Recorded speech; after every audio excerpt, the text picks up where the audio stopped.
So, welcome everyone to this launch of the report Humanitarian Surge Stuck in a Rut. My name is Manisha Thomas. I'm with Humanitarian Outcomes and one of the co-authors of the report, along with Nigel Timmons and Manuela Perqua. And it is our pleasure to be having you join us today for the launch of the report, which has just been published. Before we kick off, just a few technical notes for those of you joining us. The launch is being hosted by the United Kingdom Humanitarian Innovation Hub, or UKHIH, and Humanitarian Outcomes. So thank you very much for that as the publishers of the report. If you have any questions, we do have the Q&A function. So you can put your questions into the Q&A and we will come to those during the session after a presentation of the findings and a brief panel discussion. If you want to introduce yourselves in the chat, please do, as I see some of you already have. Thank you for that. Just tell us who you are, who you're working from, and where you're joining us from. We will hear the presentation of the main findings of the report from my co-author, Nigel Timmons, with Humanitarian Outcomes, before we turn to a panel, and we have got 3 people on our panel today. Firstly, we have Sarah Muscroft, who is Director of the Response Support Branch at OCHA, Daniel Sisling, who is Thematic Manager Localization at NORCAP, which is part of the Norwegian Refugee Council, and Bong Masaka, who is President of the People's Disaster Risk Reduction Network, or PDRRN, in the Philippines. And I forgot to say that we are recording the video so that we can share it later. You can also make the captions work for you. Note that these are automatic captions, so they're artificial intelligence who's doing it, so they may not always be accurate. So apologies for any errors that may occur. You can also, if you can't see where the captions are, just go to the 3 dots that say more. You can choose captions, and you can also have the captions translated again by AI into other languages in case that would be helpful for you. And with that, I think that's all my introductory remarks. So Nigel, I'm going to turn over to you to talk us through some of the main findings of the report, please. Thanks, Manisha, and thank you very much, everybody, for joining us this afternoon and being interested in our report. So I'm going to take you on a whistle-stop tour through the report. I will highlight some of the key elements, but please do have a read because there's a number of other things that in the report that I'm not going to have time to share this afternoon. And a quick definitional point. In this study, we've taken surge to mean the provision of necessary additional capacity in the event of a crisis to alleviate human suffering to agreed standards. So we've taken that to mean the full range of things from people, money, logistics, management capacity, coordination. So we've taken that sort of broader definition of surge. Next slide, please, Helen. First, some context. So the UN Disaster Risk Reduction Agency projects an increase in disasters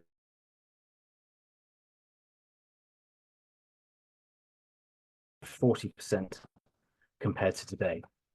The number of small and medium scale, so-called under the radar disasters have already increased 5 times in the last 10 years, according to a study by the START Network. So if you feel busy,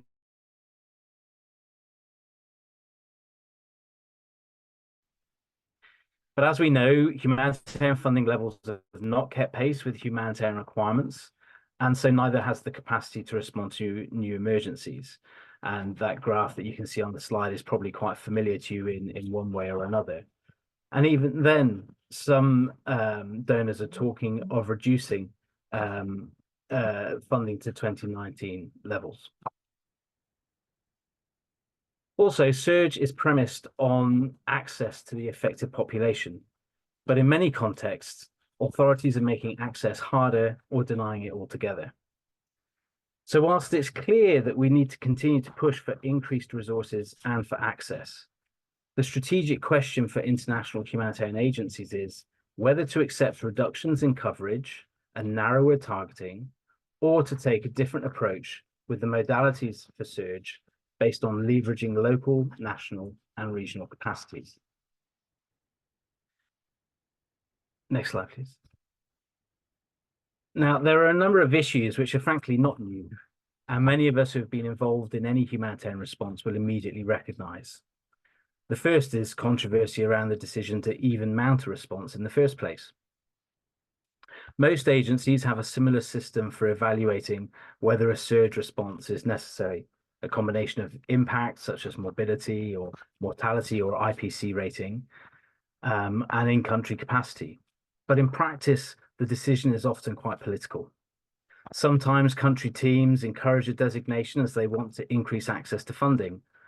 Other times they don't want it at all because they fear that all the surge people will come in, make a mess of things and leave them to clear up. For example, in the 2022 Pakistan floods, one of the largest floods in over a decade, a reason given for not declaring a system-wide scale-up was the fear that the cluster system would marginalize national government capacities. Now, this may or may not have been a correct analysis, but it demonstrates how a system intended to help is not always welcome. And when there is a decision to surge, the experience can often be chaotic, with frustration expressed in people we interviewed, with the high levels of staff turnover and too many of those people arriving having insufficient experience. And this all means a mixed performance with some extraordinary achievements, but also some failures. But in conducting this study, we found the level of evidence and studies around the surge component of response very thin. There are, of course, evaluations of the overall response, but much less on how surge and the very early decisions contributed to the outcomes. Many agencies have real-time reviews, but these are mostly treated as internal learning processes, and there are few in the public domain. So it's difficult to really understand how our strategic thinking around surge is evolving and improving at a system level. Next slide, please. Now, of course, the very point of surge is to send additional capacity, but what we found is that this is surprisingly thin. For example, across 13 of the largest humanitarian INGOs, the total of full-time staff specifically employed to be available for rapid deployment is around about 340 people. Now, that's out of a total staff contingent for those same agencies of 144,000 people. And when you split those 340 people between different competencies like WASH or cash, gender, logistics, finance, coordination, management, and so on, and then also allow for downtime, you begin to see it's a really small group of people. And because of this, many organizations maintain registers or rosters of staff. Internally, that often means releasing people from one program or from headquarters for a short period of time, which tends to then drive rapid turnover, as well as leaving capacity gaps in the places where they've been released. You could say robbing Peter to pay Paul. There are, because of this, also specialized third-party agencies who manage rosters, and many agencies, particularly UN agencies, told us how much they really value these standby agreements and the people they facilitate access to. However, the coordination between the different rosters and registers is very limited. And so it's possible that experienced individuals may well be registered with multiple organizations at the same time, so that in practice, even then, the level of capacity is less than it would appear from a simple adding up of the number of people on those different rosters. Another dynamic raised during the study was the increasingly demanding set of skills that are expected, with some human resources staff complaining that field teams want them to find unicorns, people with strong experience in a particular sector and geography, but also who are specialists in protection, grant management, PSEA, gender, and localization. There are some new trends emerging. For example, organizations are investing in regional rosters, not just global rosters, because of the greater contextual expertise people may have for that region. But also, we've seen a big increase in the use of remote support. This, of course, was given a big push during COVID. but agencies are finding that remote support means that technical experts can support more than one program concurrently, and thus that helps address some of the capacity gaps. But it does, however, mean that there's less experience on site, which can present its own challenges. And the wash sector, for example, are concerned about the availability of strong technical capacity at the field level. Next slide, please. Standby funding for emergency response is also a relatively small part of the humanitarian funding landscape. According to development initiatives, 92% of humanitarian funding is allocated to countries with protracted emergencies. Just 7 countries were among the top 10 recipients between 2018 and 2022, showing how concentrated humanitarian funding is. There are, of course, global funds like the SURF or the DREF, and agency internal standby funds, which exist to enable the startup of a response.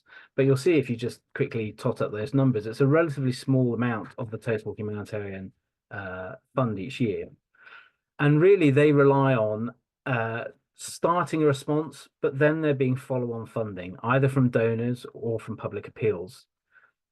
And so the amount of uncommitted flexible money is relatively small. And this model therefore sort of perpetuates this dominant sort of ex post or response approach in which the profile of emergency has a big determinant on how much funding is available. But we know that quality and effectiveness of good response is directly proportional to the quality of preparedness. And we're going to find it very difficult to make a step change in response capacity and quality without a significant change in the funding model. There is growing work in anticipatory action and other novel forms of disaster risk finance, which offers some interesting opportunities.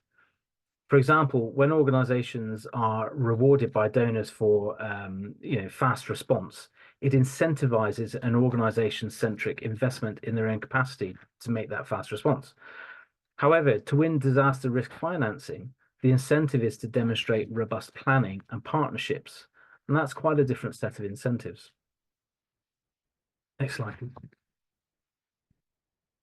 And this funding model creates structural problems for local organizations because international organizations therefore have this inherent advantage whereby because they respond to multiple emergencies globally per year, they're able to maintain the capacity even as there's different funding coming on stream for different places, and they can rotate the people between them. But the reactive funding model means that there's a real disadvantage for local and national organizations who experience boom and bust. The START network successfully piloted a locally led approach to surge, which worked well when it was funded, but stopped when the funding stopped.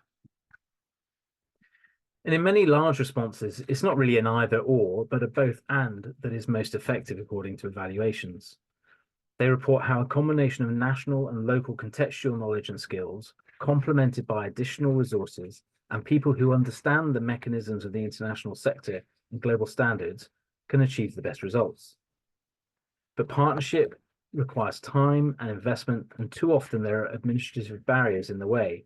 For example, due diligence requirements being frequently quoted across multiple responses as a barrier to faster and more effective partnerships. There are some interesting example ideas to tackle this. For example, that of passporting, where the due diligence of one agency is accepted by another to avoid duplicate processes. And HCI, for example, is arguing that its process of certification may help with this. Of course, the primary duty bearer here are national governments, and it's their responsibility to provide assistance to their own citizens. And in many countries, there are significant civil defense capacities, and many countries have national disaster management authorities, but they are frequently under-resourced. And additionally, coordination between these groups and the more traditional humanitarian sector, it was reported as relatively weak in interview. One study found when looking at Bangladesh and Nepal, there was a clear and consistent picture of what scaled and sustainable action should look like. Government leadership, a consensus that was striking given those interviewed were predominantly from humanitarian agencies. However, there is little strategic thinking or planning about how this might be achieved. Next slide, please. So what? So a global centralized response model to disasters is already overwhelmed, and given projections will become only more so. Therefore, a more strategic approach to disasters will be to have sustainable local and national response capacities. In effect, leaders of humanitarian agencies need to change the question they ask themselves from how does my organization respond better to how do we support others to respond better? The frame of analysis needs to shift from what we can deliver to them to one where we seek to understand what capacities are there, then sort of in the community, such as volunteers, what capacities are available at the national level, and then focus surge support to complement those capacities. Now, this is not new. This is just another angle on localization, but it does require us to think quite differently about our strategic approach to surge and to not just keep doing what we've always done. There are interesting attempts and examples of this. For example, the World Bank is investing in emergency preparedness and response capacity of a number of governments. ASEAN has already developed a model of intergovernmental support, and the African Union is looking at creating the Africa multi-hazard early warning and early action system, but much more needs to be done. We make other recommendations in the report, but I'm out of time, so please do read it. Thanks very much. Thanks so much, Nigel. And I think you've given us a great sort of taster of what's in the report. So we really do encourage you to all take a look at the report, which is now available online, and we will share the link at the end of the session. We're going to have a bit of a panel discussion to really talk through a bit of the findings of the report, but also the state of humanitarian surge and how we can really have that more sustainable strategic approach, which is what we kind of highlighted in the report. And as I'd mentioned, we've got three panelists today. We've got Sarah Muscroft, who's director of the Response Support Branch at OCHA, Daniel Sisling, who is thematic manager localization with NORCAP, part of the Norwegian Refugee Council, and Bong Masaka, who is president of the People's Disaster Risk Reduction Network, or PDRRN, in the Philippines. And I'm going to pose a few questions to them and we'll have a conversation, but we also would love to take questions from those of you in the audience. So I do encourage you to please put your questions into the Q&A. The button is at the bottom of your Zoom screen, and I'll be able to draw on those as we've got the panel having a conversation. So, Bong, I'm going to start with you. So disaster, by definition, means that local capacities are overwhelmed. So what are some of the local and national structures that are available to provide response, and how can these be supported to be sustainable? Yes, good day to all. Thank you, Manisha. Well, overwhelmed, yes, but maybe not totally paralyzed. At least there's still capacity that can be utilized to respond.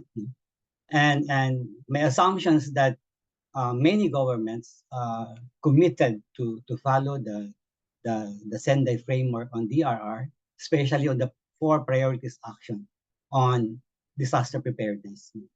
I think many efforts also ventured into capacity building on preparedness, especially for the local government units, the national government, and even the civil societies and the communities. And these are all reflected basically in the Philippines. The national disaster risk reduction policy and systems are already in place, with emphasis on addressing vulnerabilities, putting more resources to strengthen local government units and communities, and also the promotion of the whole of society approach. Programs are already there. Disaster preparedness, contingency plans, the early warning system, though we still have many things to improve. There are agreed tools in terms of assessment, planning. There's also an annual evaluation of the capacity of the government, especially the local government units, on the appropriateness of contingency plan. And these are being conducted yearly. There's a strong civil society organizations and government partnerships in many regions.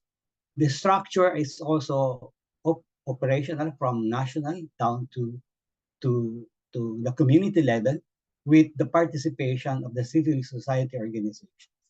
And these are all manifested on the various local development council or the local DRR management council. In the Philippines, apart from government, there are hundreds of humanitarian actors in the country. The national and local civil society networks, or we call it network of networks, scattered all over the country, all in 7 regions, or 81 or 82 provinces in the country. There are big networks such as Code NGO, the Citizens Disasters Response Network, the faith-based organizations, and these are all have their regional DRR hubs, a mechanism for preparedness and response in case of emergencies. And aside from this, uh, there are efforts in the past to form a local fundraising mechanism like SAFER. It's actually effort coming from the START Network project on transforming service capacity. In the past, many organizations have the respective quick response fund, but maybe limited in terms of uh, number of coverage, the preposition goods. They're also um, existing in various organizations.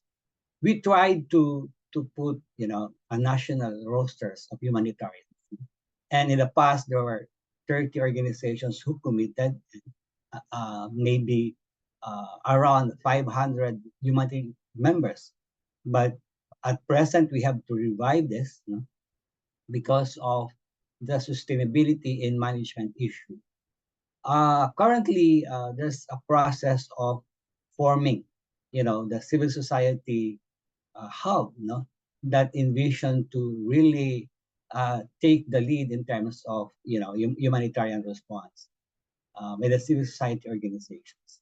And and also there are a lot of more than 50 international NGOs in the Philippines, like the Philippine INGO network.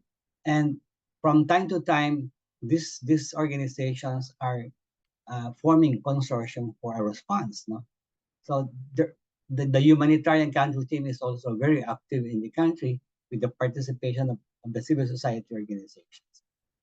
Well, I want to highlight also the critical role of the private sector, which actually ensures supplies, and they are more really critical in terms of providing logistics, no? And to name the Philippine Disaster Resiliency Foundation or the National Resiliency Council. No? There are also good practices that I want to share in terms of the risk transfer initiatives, where uh, we started to maximize the insurance program of the government, which is basically free, especially for livelihoods. No? The pre-partnership agreements, no? And one thing, the mutual understanding, no, among local government units in terms of supporting affected LGUs. No? These are existing mutual arrangements. So what do we need, no, in terms of uh, the current situation? I think we need just trust, no, trust to local system and capacity. Uh, well, the critical is very critical in terms of making external support like CERDs to be more meaningful and supplementary to the existing local capacity. We need to direct all this effort in terms of strengthening the existing system, no? And to better address 3 major critical issues in emergencies. One is the timeliness of the response. No? Uh, of course, we have to eliminate some layers, no? And the responsiveness of the services, and most importantly the complex coordination in emergencies that we need to manage. I think there are 2 approaches that can be undertaken through the government platform and through the civil society platform. Maybe it's important to invest on, putting resources on locally managed funding, for easy access and fast decision making. Also, maybe to support the community-based disaster risk reduction undertakings so that communities are highlighted. Communities actually don't see it as compartmentalized areas. Humanitarian development, and peace, peace initiative is very important. Mm. And one thing I think it's important to support, consortium initiatives, which is I think better to easily reach affected communities. And one thing, SERDs can be seen as important also by accompaniment, in terms of supporting, especially government for monitoring and learning, especially that we need also to comply with agreed global standards. I think that's very important. And Super. also support in terms of the operationalization of a more meaningful coordination that is inclusive and complementary, that should be led by government. I think I will stop there and maybe thank you. Super. Thank you so much, Bong. And I think the highlighting of the responsibilities that governments have under the Sendai framework for responding to disasters and that whole of society approach is really critical in terms of how we manage disasters. Of course, that's on the disaster side. In conflicts, we also face other challenges where governments may be a party to the conflict. So we've got other challenges in those opportunities, or sorry, in those disasters. But I think some of those opportunities you highlighted in terms of really taking advantage of what's already in place with government and with communities in terms of disaster preparedness and ensuring that we've got the trust and that support that needs to be brought in, I think is really critical. We'll come back, Bong. There's a bunch of questions in the Q&A that came up while you were speaking. But Sarah, I'm going to turn to you. What do you think are some of the strategic changes that need to take place in how we conceptualize and plan for surge response, given that we're facing a future with more crises? And I think there's a question in the chat that really speaks to that is, how do we kind of move towards really addressing this rut that we seem to be stuck in terms of surge? So how do we get out of the rut in a way? Great. Thanks very much for the question, Manisha, and thank you for having me on the panel today. And I'm particularly grateful to follow Bong, actually, because I think the Philippines provides us with examples of many things. So I'll come into that. But maybe just very briefly. So OCHA manages, I would say, 4 types of surge. We have the UNDAC of surge mechanism, which is a network of volunteers that are mobilized in quick onset contexts to provide the coordination response of actors on the ground in the first 4 to 6 weeks of an emergency. We then have standby partners. I think you're all familiar with those, and I see there's many of our colleagues online, which is great. We then have what I call the CAPs, so the Pro CAPs, the Gen CAPs, and the PSA CAPs who can render expertise. Under the Joint Environmental Unit, for example, there is also a roster of experts that can be deployed with expertise for environmental emergencies. And then we have what I would call general surge, and that's the general surge that we all have as organizations to make sure that our collective assets are deployed within a timely manner to where it is most needed when there is an escalation or a new onset of an emergency. Now, in terms of shifting this, so I mean, there are lots of things that are happening at the moment. For example, UNDAC, it's understood very clearly that UNDAC is really for natural disaster type conflicts, but there are elements of the modalities that can be utilized for the more protracted or the escalations in conflict. I do think that what we call complex emergencies. So the conflicts bring a different set of challenges, because I think how we access is very different in those terms. How we gain access and how we get that approval. I think there is a massive issue in how we phase surge. I mean, my own belief is that I do think that there are instances where international surge is required in the first instance, but we need to be able to go to the longer term sustainable approaches in a much quicker and faster fashion. And I think we need to invest in national capacities. And this is the national disaster emergencies. I could speak on this for minutes, for hours rather, and I realize that I've got just maybe 2 minutes just to summarize now where I think these strategic shifts are. So firstly, I think that, I mean, the key thing is, of course, localization. There is an enormous amount of learning that is coming out already from what most of you will know as the flagship initiatives, which are these, sort of turning humanitarian response on its head to try and put local actors at the front and center of this. Of response and actually driving response. I think that we need to learn from that very quickly. But what that will require is a long-term investment in how we work with local partners. Another part of that, or the biggest part of that in my view, is working with donors, who fund these operations and who drive these operations in terms of the funding. So how do you make sure that the ability to fund and invest in local structures is there? And I think that is a constructed conversation that we have to have with our donor partners. And I think that we also need to look at how we invest in national disaster management agencies. Now, of course, in some instances, those mechanisms locally do not kick in, particularly when it comes to complex emergencies. So I think there is thinking that needs to be done around that, how you can utilize models like, I guess we see the white helmets doing their work, but of course they in themselves are controversial because of how they were established, etc. But how can you learn from those mechanisms?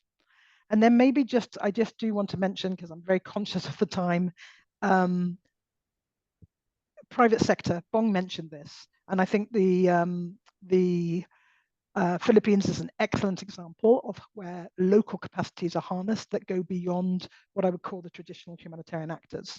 So there is an initiative at the moment that was launched out of the World Humanitarian Summit. It's called the Connecting Business Initiative.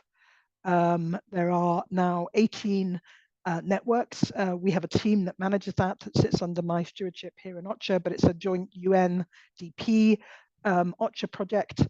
And it's really looking at supporting local business, commerce of businesses to organize themselves to know how to engage also in disaster response. Because frankly, in many places, they are the frontline responders. So maybe let me end there, because I realize that I'm on the five-minute mark, and then hand over to Daniel and you. Back to you, Manisha. Thanks so much, Sarah. And I think also giving us that overview of all the various sort of rosters and systems that are there already for surge was really helpful, because we do have all of these systems, but as you said, we're not necessarily investing enough in terms of local capacity and really making sure that the funding is going there. And I think the flagship initiative also really is flagging up again many of the things that we've been talking about in the system for quite some time, is how do we get funding to local actors? And that example that both Bong and Nigel raised about the START network trying to get that local funding, once the funding stopped, it didn't continue. So really that sustainability element is really critical. And I think how you talked about that need for a conversation with donors who really fund and drive these operations is really critical. And I think how we make that conversation happen is really one of the critical elements that we've got there. Daniel, I wanted to turn to you because as I mentioned, you're the thematic lead for localization and working for NORCAP, which is one of hosts many of those CAPs that Sarah referred to earlier. So what have you learned about the strategic role of surge and how the system should prepare for a world with more disasters, and how should standby capacity evolve? I mean, I think we've also seen in some of the questions that we've got, is there something to be really done around that kind of insufficient response of supporting those those local actors out there, which also Bong and Sarah mentioned. I don't know, is that somewhere where the standby capacity should evolve? What are your thoughts? Thank you, Manisha. Yeah, I mean, I suppose touching on some of the things that have been said earlier, I mean, Nigel mentioned this sort of robbing Peter to pay Paul, taking something from somewhere to put something from somewhere to put it where they're more needed, and this could be due to the lack of inherent capacity or lack of emergency capacity, whether it is the skills, the workload involved, the people, or the equipment. And so, I think really to sustainably address this whilst maintaining and promoting localization, there needs to be really this investment in local and national capacity and ownership, including in funding the response. Because as mentioned, this about the START network study as well. I mean, who pays? It's all about funding, or significantly about funding. And so how do we make it sustainable? And I think that sustainability comes from national ownership and leadership, whether it's state or non-state based, and building on some of the ideas that Sarah's just shared as well. Looking at civil defence, the preparedness and the response initiatives. There's the Red Cross and emergency services that are there that be developed and adapted to the needs of the country based on the risks presented there, which are then staffed by professionals or volunteers alike, and that can then be augmented by the international support, where the basis of that support is how can the international system support the national system? How can we help you, and be led and be driven by that national leadership? And so really, I think we need to look at drawing on developing the resources that a country has, but there are challenges there where there may be inherent mistrust in state institutions and operators. So it isn't without its challenges, I should say. But ultimately, I think financial sustainability is a key thing here and requires either a tax basis for domestic income generation to pay for it, or perhaps private sector investment. So the issue of locally led surge is also intertwined with wider economic development and governance considerations. Because I think what we find is typically we need people with the local knowledge and experience, but also people with the experience of the international system. But this perpetuates a requirement for people to adapt to the international system rather than the international system adapting to the context of that emergency.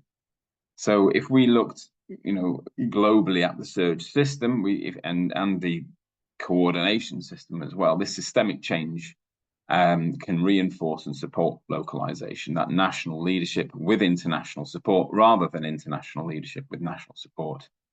And so one way to drive this could be the relocation of diaspora staff as part of internal or specific external surge expertise, because there is administrative and staff considerations. As also noted in the report, some MOUs don't allow standby partners and UN agencies to have nationals work within their home countries. And this is an issue that NORCAP has faced. Some of our MOUs were developed 30 years ago. And so there needs to be changes to these MOUs and other agreements to address these shortfalls. And I'm glad to say that some of this change is underway to enable and allow for national surge expertise. But then, as noted actually in some of the questions in the chat, there are salary disparity issues. People from country X will move to country Y because they will get the international package. And so we need to sort of look at these types of considerations as well. And so surge capacity support needs to be there to support local and national authorities in disaster management development, both in the preparation and response, so also from this programming and funding. The preparation and planning needs to be proactive rather than reactive, and then also couple anticipatory action and disaster risk financing to incentivize preparedness. So a lot of this stuff is all interwoven, but ultimately the standby capacity should aim to support national and local leadership, their capacity, and doing so within meaningful partnerships framed around the principles of partnership, for example, and not least equitable power dynamics. But ultimately what we're looking for is, contextual understanding and adaptation, and then supporting capacity to be developed or maintained. Back to you.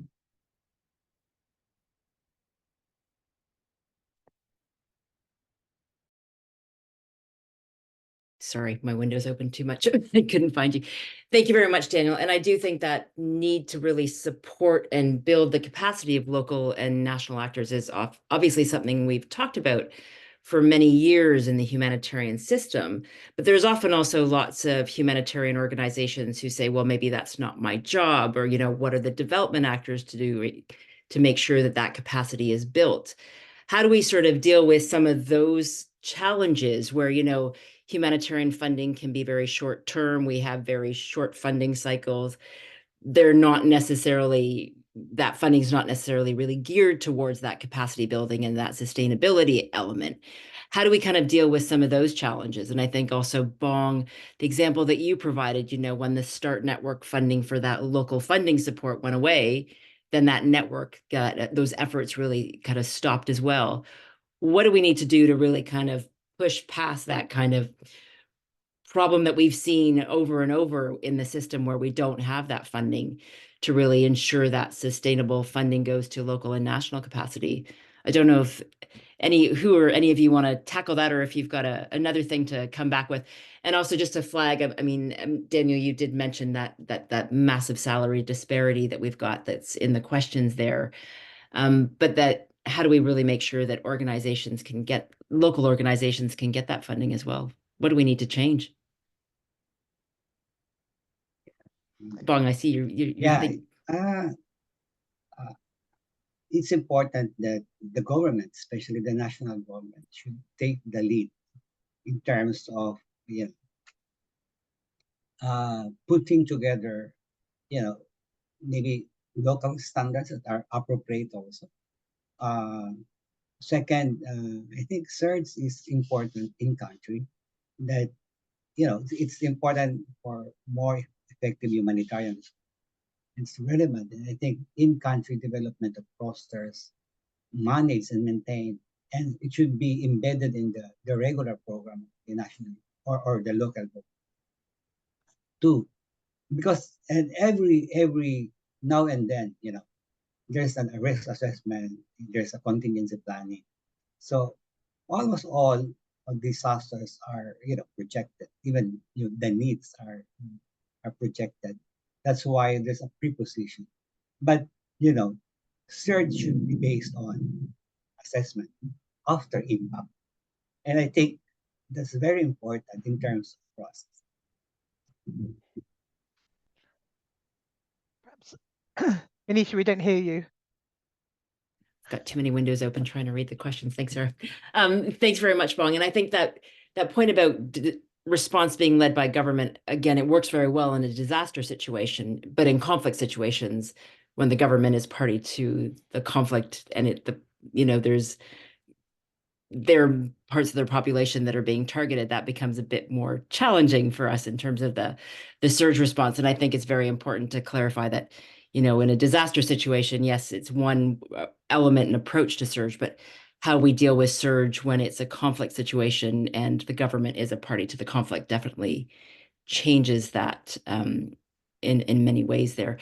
I mean, I think that, how do we get that support for local and national rosters? I don't know, Daniel or Sarah, if you've got thoughts on that. How do we really get around to supporting that, and who needs to be doing that, and where does that funding come from? So, I mean, Daniel, if I may jump in on this one. I mean, I alluded to it slightly, right? I mean, I think we need to be paying very close attention to what is emerging from the flagship. And I think, there are these learning events that are happening, and try and apply those real time across other emergencies. And part of that is really shifting how we engage with local structures and local communities. I mean, the international community should be there as an advisory body in the long term. If I had a crystal ball, I would say that we should be advisory bodies, sort of umbrellas supporting the capacity of national partners. And this is a long-term investment. You don't, and we've seen this. I think you said it, Nigel, it's flush and then bust kind of thing, that with some of these local agencies that spring up in the aftermath of a crisis. We need to be investing in that longer term element. Now, there is the formal side, which is the National Disaster Management Authorities. There is the Red Cross and Red Crescent networks, which I think are enormously important because they're before, they're during, and they're after, etc. And we as the international community really need to really adjust how we're working, so we're not coming in to replace. I mean, I think Nigel made this point at the end of his presentation. We are there to support and to work through these partners. So that is a fundamental mind shift that is going to take time. I think what it means is seeding our leadership role on some of these things, and recognizing that national partners and national structures can have and should be having those roles. So there is that fundamental mind shift. But a massive part of this is donors and institutionally how donors invest. And at the moment, because of the big pressure from their own constituencies, firstly, they have to be able to show that they are responding. Secondly, they need to make sure that they are responding in a way that is where all the standards are being met, and due diligence has been done and do no harm has been done, etc. Which is why, of course, they tend to go through known structures and known entities or their own national NGOs. And so that whole thing needs to shift. And part of that is this investment in national structures and national capacity, national civil society in local countries. Let me perhaps allow maybe Daniel to come in on that point, because for me, this is such a fundamental shift in how we do and work. But we all need to strive towards that. Yes, thank you, Sarah. I mean, I couldn't agree more. I mean, it's all about investment, and that investment is time and it's money. Localization does not happen overnight, and it doesn't happen. But putting in these structures doesn't happen without planning. If we look at, I think it'd be great to draw on the learning from the flagship initiative, and if we look at, Colombia in the Philippines, middle income countries with the ability to generate income as well, and then apply that learning to Niger and South Sudan, and try and see how do we get from where Niger and South Sudan are to where Philippines and Colombia are, and where to take all four further. Because I think it's one about timeframes. What timeframes are we working on? Are we trying to put something in within the next 5 years, 10 years, 50 years, or what have you? Because these things take time, and it's like I said, it's intertwined. The sustainability for all of this comes from it being able to be funded, and it can't always be in perpetuity international donors funding national responses, because there will always be this sort of power consideration of we're giving you the money, therefore we're going to tell you how to spend it, or something like that. And that needs to flip anyway, but there needs to be then this sort of control and ownership. Says, well, it's our money and we will spend it how we need to spend it, and develop what we need to the structures we need to spend it best. And then with that you can also then attract and retain the personnel required to maintain those domestic search capacities as well, by the overall elevation of I suppose the income and status within a country.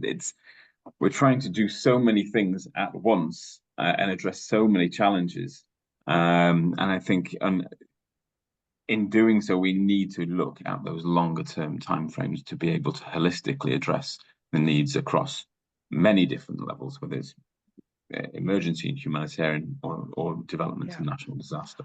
I mean, I see this very much as a we have to sort of face this in a phased manner, right? Because to get to what you're describing is going to take time. It's the time to invest and to build those capacities and the experience and so on. But I think this is where we need to look at, sort of, in a way, it's like a new business model of how we operate. I mean, one of them is that I think as international organizations, firstly, we have to try and localize ourselves, right? I mean, do we really need so many international staff deploying?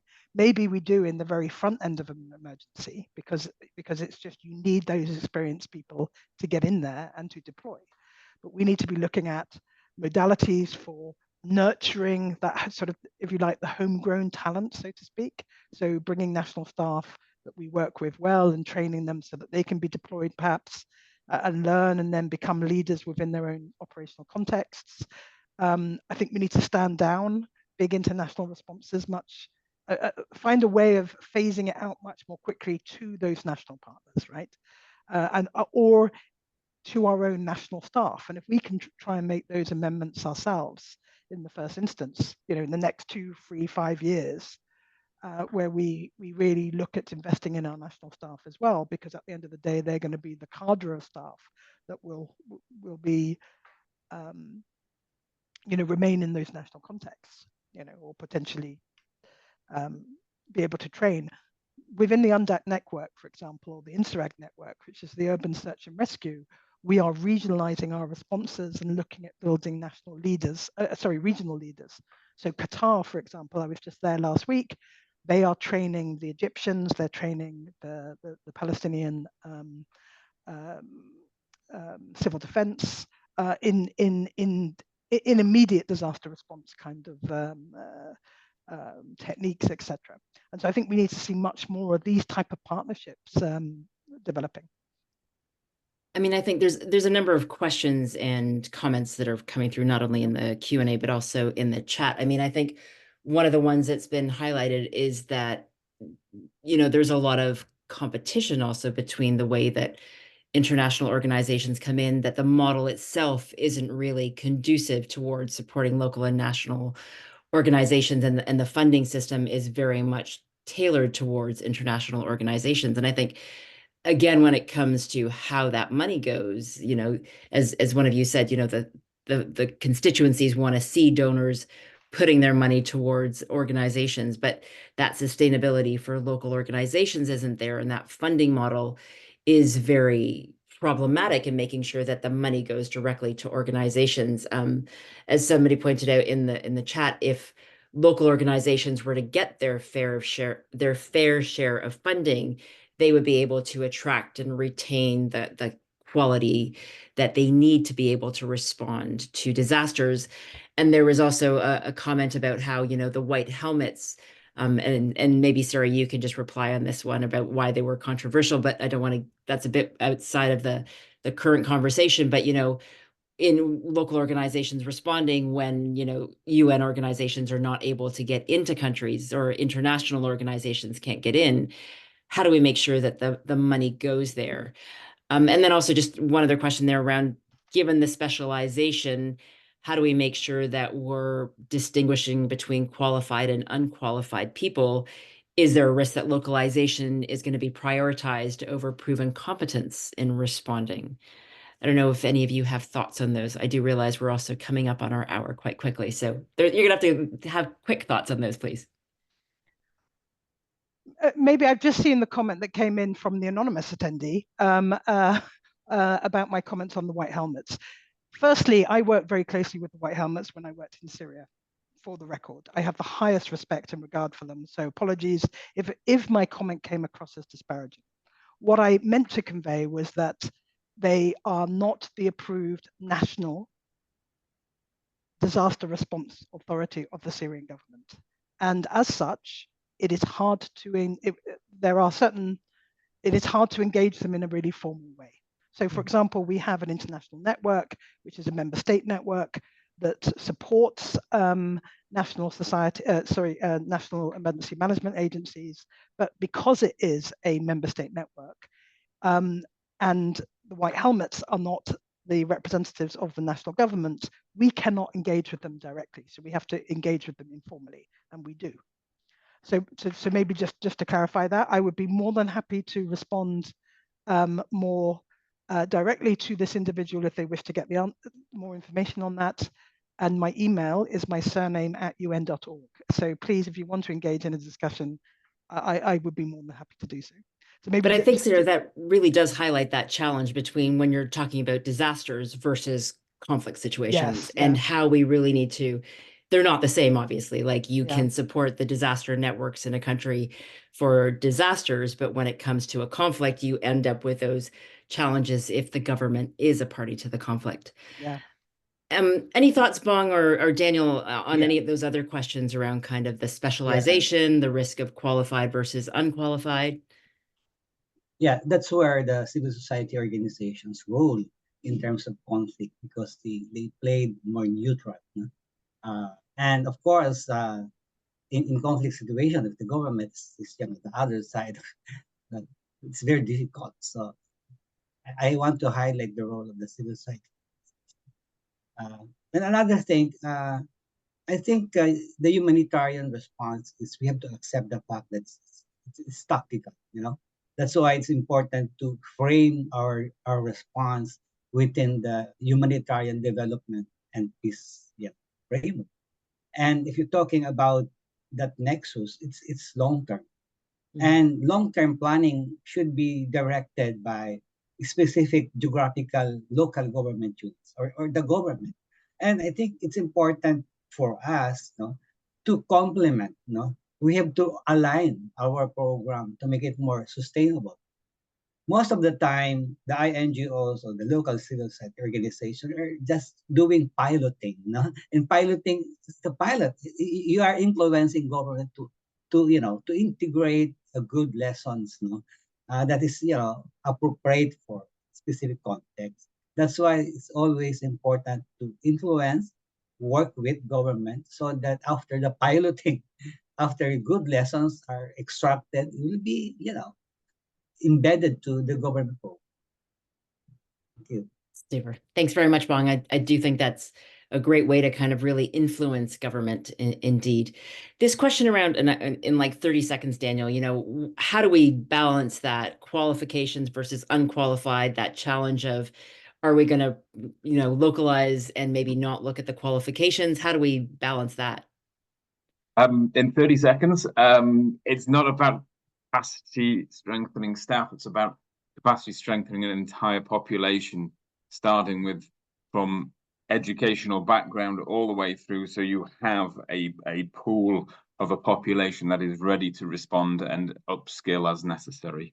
So it's interwoven with much wider developmental considerations alongside the humanitarian response. So it requires longer-term planning, financing, and vision to realize these requirements. Super. Thank you very much, Daniel. And huge thank, and Nigel, we're going to wrap up. Sorry. Jump on that point as well. I think also part of the trick here is partnership and having leaders who are creative. So rather than expecting local organizations to do things the way we would do them, recognize that tacit knowledge can have equal value to explicit knowledge. So sometimes it's about working with rather than saying either or. Thank you very much, Nigel. I want to wrap us up. So huge thanks to all of our panelists, Sarah, Bong, Daniel, and also to UKHIH and Humanitarian Outcomes for hosting the event. I mean, just to really encourage all of you to read the report, as you've heard today, that Nigel was highlighting the findings of our report. We really need to be thinking differently in terms of how we are able to support local and national capacity. But that's not something new. It's something we've been discussing for many years. And while there's definitely learning coming out of the flagship initiative from various rosters, for example, many of these issues are not new questions. And so there's really a need to figure out, how do we really shift the narrative, shift the mindset, but also find different ways for funding in a more sustainable way those local and national organizations and the capacity that's there, whether it's through governments, through civil society, using some of those disaster response opportunities through the Sendai framework and what governments need to be doing, but also making those investments for those situations where we have conflict settings, so that we have local and national organizations that are able to respond in a way when that surge is required. But that does require a way in having conversations with donors and others to make sure that funding is there. But I think, as Bong, you put it, and Daniel as well, it's a longer term humanitarian development peace issue where we need to be investing in a longer term. So it's not necessarily only humanitarian actors that need to be making those investments, but the broader development systems and those societal changes that need to come about, so that we're making those investments early on to ensure that we're able then to respond when there is a disaster or conflict, so that we're able to make sure that those responses happen when surge is required. But I think really emphasizing that it's, even though local capacity may be overwhelmed during a crisis or a disaster, it doesn't mean that they're paralyzed, Bong. And I think that's a really great way of showing that it's really just helping when there is a crisis and then being able to support the overwhelmed situation, but they're not paralyzed. So really being there to support the local and national capacity to make sure that they can recover and respond to those crises as they're there. Apologies for going a little bit over, but huge thanks again to all of you and to everyone in the audience for joining us. The QR code will get you to the publication, and it's available in English, French, and Spanish. So we encourage you to read that. And Liz had posted in the chat some of the social channels where you can continue the conversation. So thank you very much, everyone, and have a lovely rest of your day. Thank you.